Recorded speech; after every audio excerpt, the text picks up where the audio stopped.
Hi, in this episode I show you how to create a chain as effect so that you can use it in different shows without programming it again and again.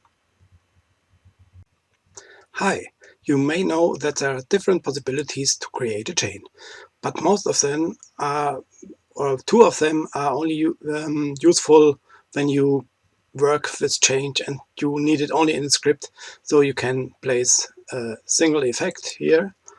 And then you say script and say duplicate, and you say duplicate in chains. Say let's use 5 of these effects in a chain, and the time is 2 delay between each shot, and you get this one. But the disadvantage is that you cannot use it as effect. It's only in the script, and you cannot have it as a stored effect.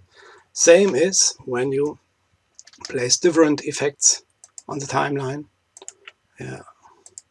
Then you have different times between the effects, and then you say okay,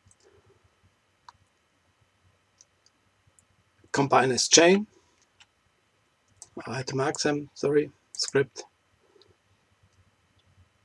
combine as chain. Then you have chain with different delays, but you still cannot use it as effect that you maybe buy from a supplier.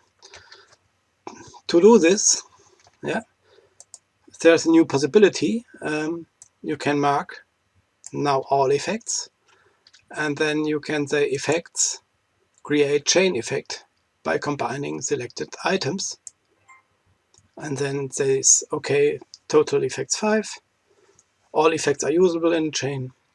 I press now, continue. I see the VDL, yeah, it's 3 inches master shells, all the total duration. Chain of 5 is a keyword, high of each of these, and this new term is ZDS is the delay in chains between each shot. Then the next shot, it's better to see it here, and then there's a delay of 2.75 seconds, and so on. When you press now enter, you see the part number here. Yeah.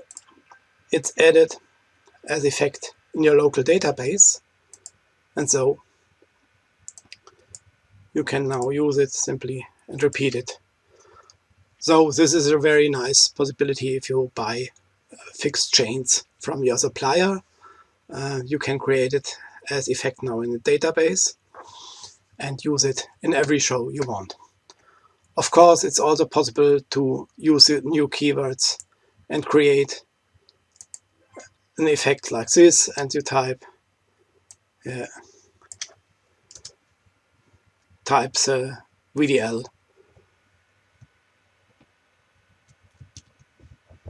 like this 3-inch chain of that peony, and so on, and you give the parameters you see in the that you saw in the effect that we created. So my recommendation is to create it on the timeline and create the chain over the function I showed you here, and then examine the VDL that was generated. Yeah, this is much easier than typing all this stuff together and much more exact. Maybe you can adjust it here, so maybe the time is here 5 and there is only 2 seconds duration between them. It's much easier than to type it.